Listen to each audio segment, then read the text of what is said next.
you have to remember that you're building something for other people, not just yourself. And that's going to free you from a lot of inner pain. So the work that you're doing everywhere from fixing cars to, taking reservations at a hotel, if you approach your job as something that needs to be done in service of other people, that's really what's important. And this is the thing that I struggle with every single day is I get so deep in my own head that I can't remember what it is that's important. And what's important is to remember we all came here and we're all on this planet to do something. And it's your job to find out what that is and then to do it and then to share it.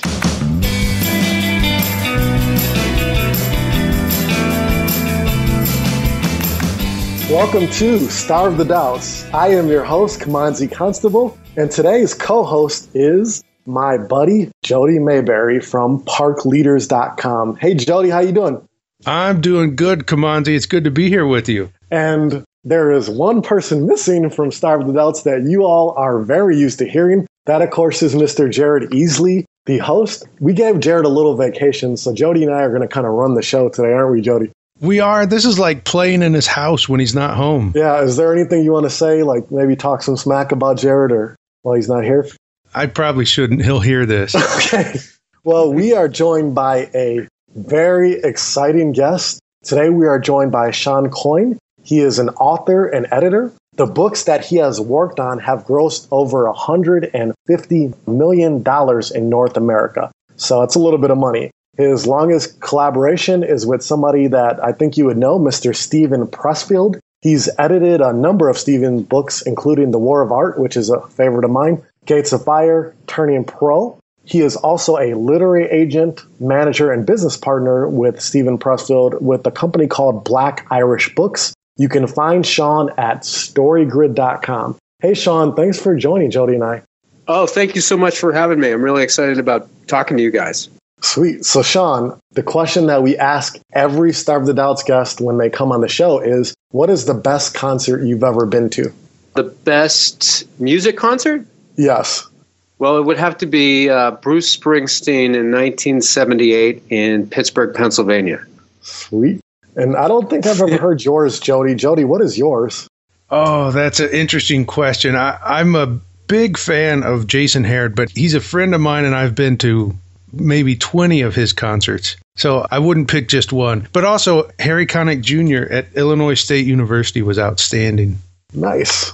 And so, Shawn, we're going to launch into a little true and false here, if you don't mind. So question number one, Shawn, is if you don't have a big audience, self-publishing is your best option. True or false? Oh, true. All right. Okay, the next one, working with Seth Godin is interesting. True or false? And then if you wouldn't mind just telling us a little bit. Oh, absolutely true. The great thing about Seth is that he's sort of like Socrates. So when you start to work with Seth, he'll never really give you a direct answer about anything, but what he does, he'll make you completely think about why it is you're doing what you're doing from the very start. So even if you're working with him on a set project, Steve and I worked with Seth on a book called Do the Work, which he published in the Domino Project.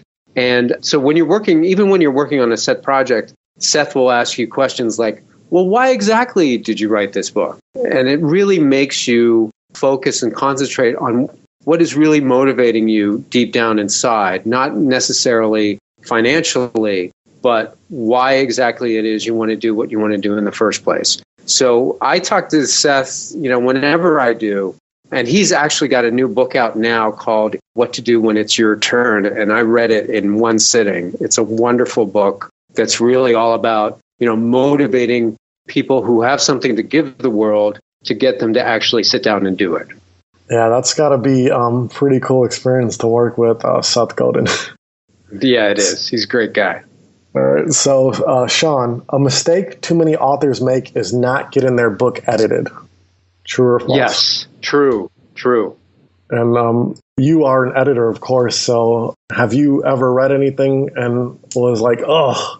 Well, the thing is, Kimanzi, is that I think editing is like one of those really misunderstood skill sets. And one of the reasons why I started storygrid.com was to sort of demystify it in a way. when I started in book publishing way back in the 1990s, at the early 1990s, there was no sort of course that you could take that would teach you how to actually edit a book. There isn't one now, believe it or not. And so I think a lot of people get a little bit intimidated by the concept of editing. And one of the things that I think is really important is for writers to actually learn how to edit themselves. So that's what I'm trying to do with the Story Grid, is to give people a set of skills that are outside of the sort of, writing, what people usually associate with writing being, which is sitting down and having some wonderful epiphany and being able to crank out a great story.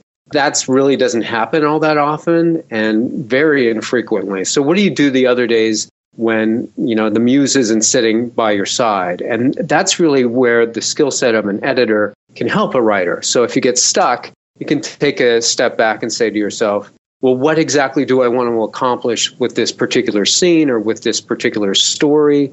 And to look at it from a very analytical point of view allows you, when you do have to get creative, to, sort of have some bearings and to have a map and a place to go and get to the minute you start to work. So have I read stuff that should be edited? Yeah, sure. Even the best books that come out, or not the best, but books that come out from Random House or Penguin or HarperCollins, a lot of those books could have used a turn or two through an editor's head. But it's really about putting the onus of editing onto creative people so that they can help themselves, before they actually try and reach a marketplace.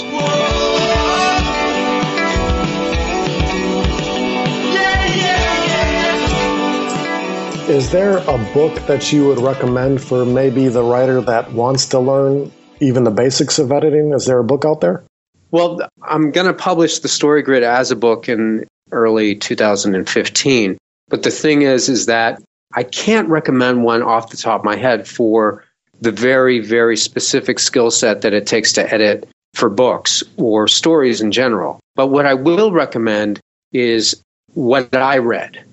The things that I worked through myself to learn the skill set over a period of 25 years. And I'm not exaggerating when I say that there really isn't one comprehensive book that's very, very direct and practical to start, being able to analyze a long-form story. So anyway, back to the book that I would recommend, which would be Story by Robert McKee, which is a classic, for screenwriters who are very concerned about getting the best story down in terms of visual storytelling as opposed to narrative storytelling in a novel. But from Story, I was able to, take so many concepts and so many wonderful things that McKee has learned over his 50-year career and apply them to novels and narrative nonfiction. We'll have that book definitely in the show notes for the listeners. Great. Well, speaking of books, I'm interested in this true or false question and what you have to say about it. Being a podcaster, podcasters should repurpose their podcast episodes into a book. True or false? True. I think that one of the great things about podcasting is that you get people to react and to speak off the cuff, right? And when you speak off the cuff, what usually happens is the core of your belief comes out, right? So you didn't prepare me for this interview and you're asking me very direct and specific questions. And my initial reactions are kind of interesting because I just have to start talking.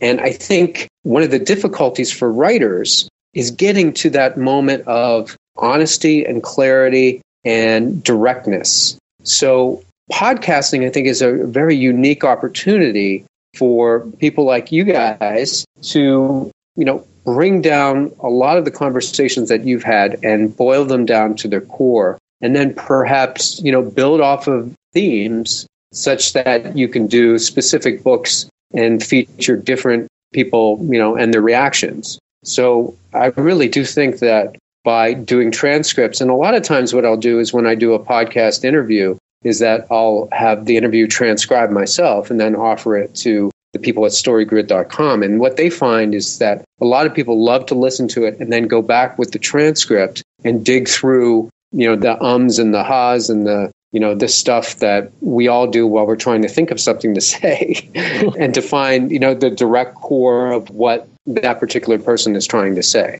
So this is a very long answer to, I think podcasts would really benefit from creating books out of it. So Jody, when is your book coming out then? Well, I'll get to work on that as soon as we're done here. So good answer. Shawn, the last true and false is an author needs an agent to get a traditional publishing contract. True. The thing about traditional publishing versus self-publishing is the traditional publishers are really, if you try and look at the world from their point of view, they're owned by multinational corporations. And there are wonderful editors that work today working at Random House and HarperCollins and St. Martin's Press and all those places who are really in it to publish great books. But, the people who are writing the paychecks and the advances, they're business people, right? It's sort of like, nobody expects the Disney Corporation to not worry about the bottom line. And, the companies that own the major publishers now, there are 5. There's the Random House Penguin Group, which is a co-venture between a British conglomerate called Pearson PLC and the Bertelsmann Corporation in Germany. So that's one massive publisher. And then there's HarperCollins, which is owned by the News Corporation, which Rupert Murdoch owns and controls. And then there's St. Martin's Press, which is owned by the Holtzbrinck Corporation. And among St. Martin's Press, there's Farrar, Straus and Giroux and innumerable imprints that are all part of that one sort of corporate entity. And then you've got the Hachette Corporation, which is a French company, which owns Little Brown and Grand Central Books. And I think there's one more that I'm forgetting, but I'm sure it'll come to me soon. Oh, Simon & Schuster, and that's owned by, the American CBS Corporation, which is owned by, Redstone.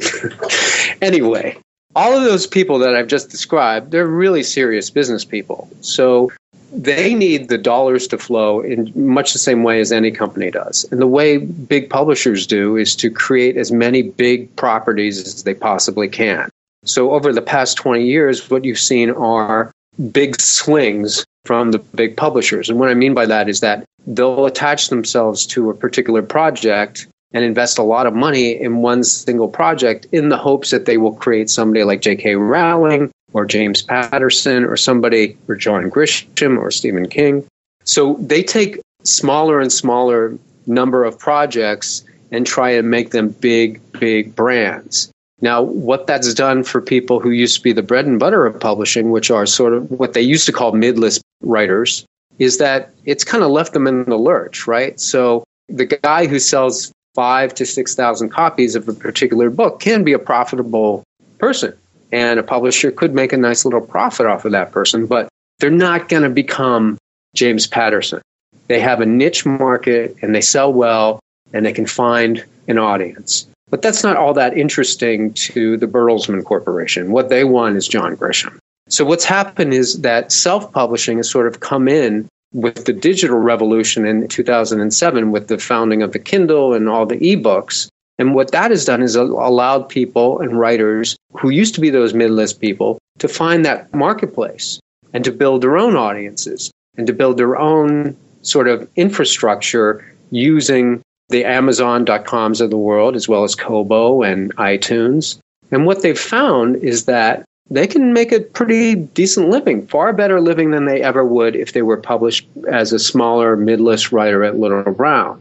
So you've got really two different kind of, I like to think of it as you've got the big show, you got the Major League Baseball, and those are the 5 major publishers. And then you've got AAA and AA and single A and B-ball, where you've got these young talent that's coming along and trying to do better and better with each book, and they're learning as they go. And the one major corporation that has sort of helped those people from the start has been Amazon. So the big question now is, Amazon is now sort of starting to move a little bit more aggressively into, taking away some of the financial incentives for these young writers. And so now we're at that sort of place where nobody's really sure where it's going to go in the future, but still there's 2 really solid places to publish today.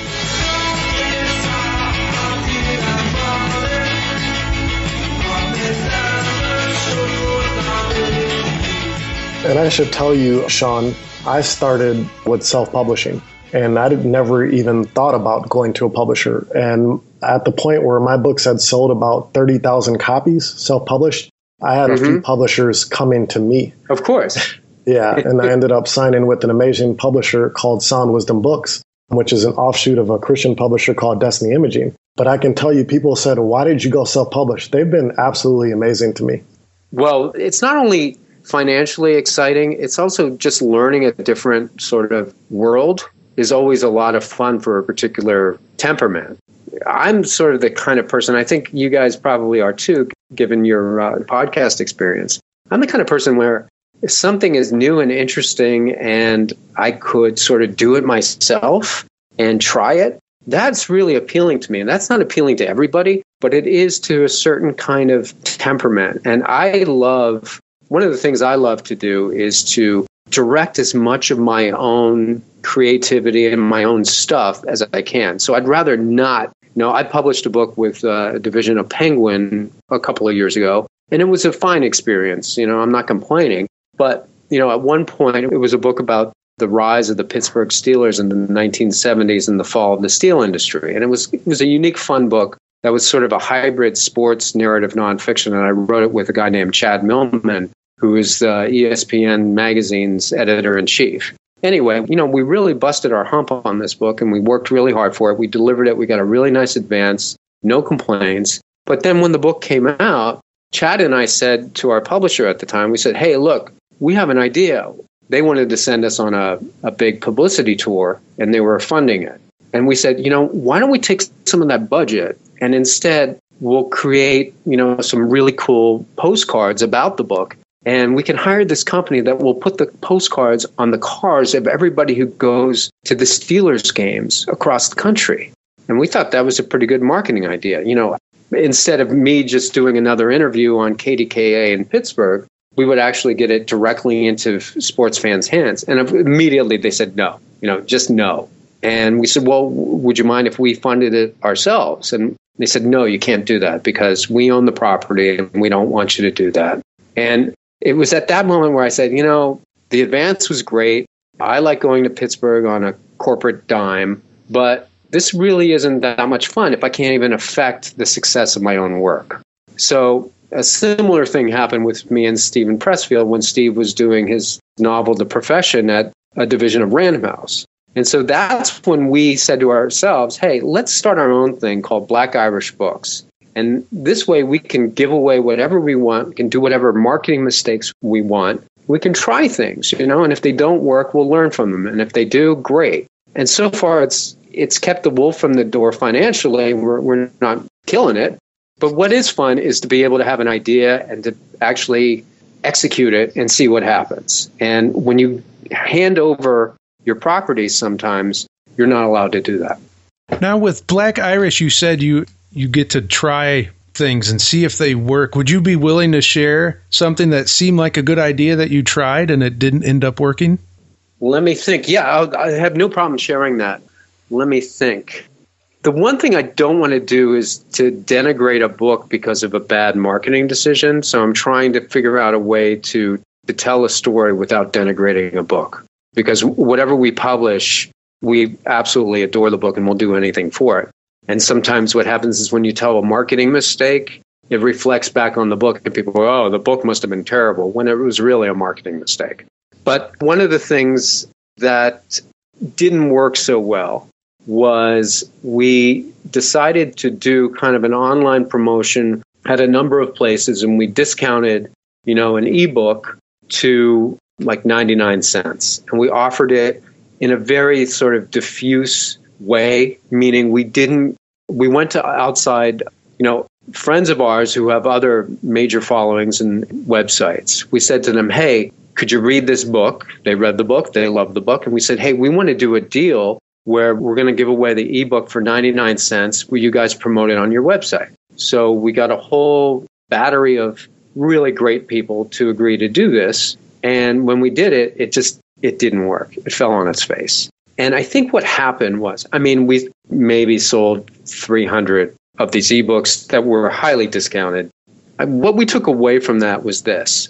if you're going to do some sort of promotion about a particular book, you really need to nail the core market for the book. So you can't just go to, say it's a book about housekeeping, right? I'm just making this up.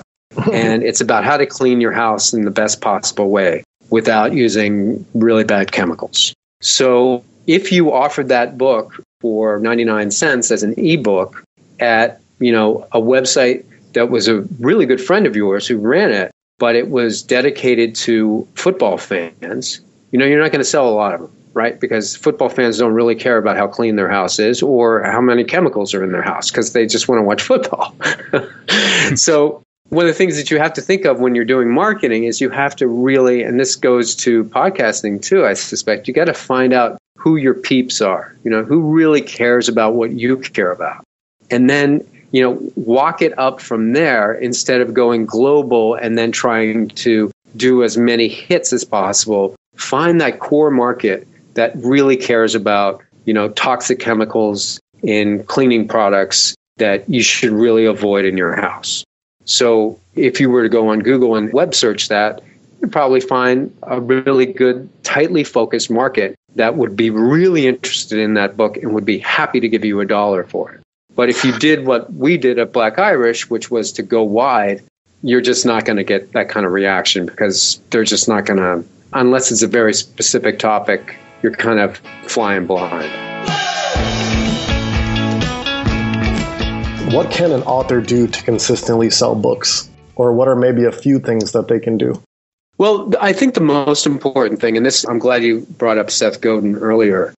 Seth wrote a couple of really seminal books about marketing years ago. One was called Permission Marketing and one was called Tribes. And his new book, What to Do When It's Your Turn, is really about this very same thing. And what that is if you want to sell books, think about why you want to sell books.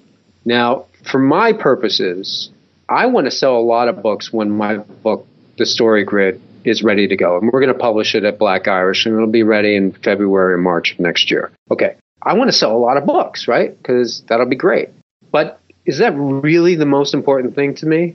Well, not really. What's really important to me is to remember how hard it was for me when I was 22 years old and trying to make it in the book publishing business, and nobody would tell me how to edit a book. There was no resource to go to. I had to kind of make it up as I went and absorb as much as I could from nice editors who would give me the time of day and give me some advice. And so at that point in my career, if there were something that I would be able to have read, like the Story Grid, that would be really helpful. So what I really want to do with the Story Grid is to be able to teach people something that took me 25 years to learn in a way that's practical and easy to understand and is generous. That is really, it's kind of like my life's work, right? I've spent a lot of time figuring out what I wanted to do on the planet. I figured it out. I worked hard at it. And now I've got something to share. So when I started thestorygrid.com, I thought to myself, well, I can just tease people with this and hope that they'll end up buying my expensive trade paperback down the road. Or I could actually give them as much of this content in as easy a form as I can for free and see what happens. And, maybe nobody will buy the Story Grid. Maybe everybody will read it online, or anybody who would care would read it online. And at the end of the day, I have to be able to say to myself, is that going to be okay for me? And the truth is, yeah, it will be okay, because I've worked very hard to get where I am, and it's time for me to give something back. So when people say to me, how do I sell more books? I think to myself, what is it that you're supposed to be doing? What is it that you know better than anybody else? What would fascinate people for them to hear you write about? And if you're a fiction author, that doesn't mean that you don't have anything to share, because the genres that you're working in say something about you. So the way to sell more books is to create content and give it away for free to people who share the same passions that you do. And you know what? It's going to take time. You're not going to be, like, as you were saying, Kimanzi, that, when you first self-published, it took a while to get to 30,000 copies. It didn't happen overnight, right? It took a while. No, it took a lot of getting exposure. I wrote a lot of guest posts and articles it was 50 different websites that I had wrote written for to get traffic back to my website and see my books. Exactly. That's exactly right. And I suspect that every time you did one of those 50 guest posts, you weren't saying to yourself, ooh, here's one more of the 50 that I need to do to sell 30,000 copies. No, I bet that's not the case. I bet you were saying, oh, I got this really cool idea. Somebody wants to hear what I think. I'm going to write it up and I'm going to share it. And if somebody likes it, great. Then maybe they'll come back into my website. And if they don't like it, that's okay too. But I'm enjoying the process of discovery and writing. So this is the thing that a lot of people who always say, I want to sell more books. How do I get more traffic? What do I need to do? What do I need to do? What's the big secret? The big secret is you got to love what you do and you got to work hard and you can't expect anything in return. See, that's a message a lot of people don't want to hear. It's not easy. You know what I mean? Yeah. But the reality is you share those three things. If you love what you do, if you want to share it, and you don't want anything in return, guess what happens? You attract a lot of people who care about what you do, and they're happy. They love to support you financially by buying your book. But you can't go out there and say, buy my book for 99 cents and everything will be great. And I think this goes back to the mistake that we made at Black Irish Books. We were trying to coerce people to buy a book instead of having them discover the book and buy it themselves. Very good point. Well, we want to be respectful of your time, so we're going to start wrapping up here. Shawn, who is doing something that interests you right now?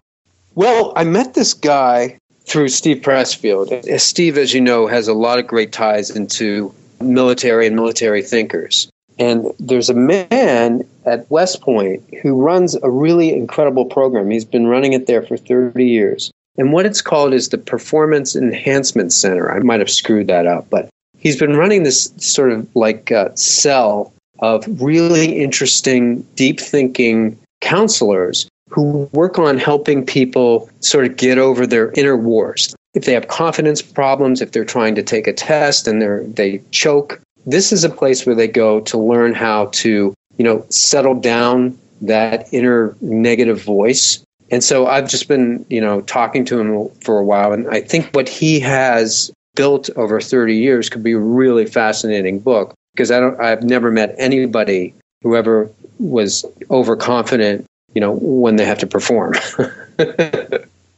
Well, I have learned a tremendous amount today, Shawn. Thank you so much. Where can people find you online if they want to find out more? Well, they can go directly to www.storygrid.com, just one straight thing, or ShawnCoyne.com, which is ShawnCoyne, and it'll take you to the same place. But thank you so much for having me. As you can tell, I love to talk about this stuff, and I really appreciate your interest. And I think what you guys are doing is fantastic. And for the listeners, we will have all this information, of course, in the show notes at starvethedoubts.com. But Shawn, what is one final thought that you'd leave with the listeners? The one thought I would leave is that it's not going to be every day when you work really hard and it seems like nothing's ever coming from it. You have to remember that you're building something for other people, not just yourself. And that's going to free you from a lot of inner pain. So the work that you're doing, everywhere from fixing cars to, taking reservations at a hotel, if you approach your job as something that needs to be done in service of other people, that's really what's important. And this is the thing that I struggle with every single day is I get so deep in my own head that I can't remember what it is that's important. And what's important is to remember we all came here and we're all on this planet to do something. And it's your job to find out what that is, and then to do it, and then to share it. So that's my final thought. Wow. Thank you so much, Shawn, for joining us. Thank you for your time. Thank you, Jody, for helping me be Kimanzi and Jared on this episode. And we'll see all the listeners again in the next episode of Starve the Doubts.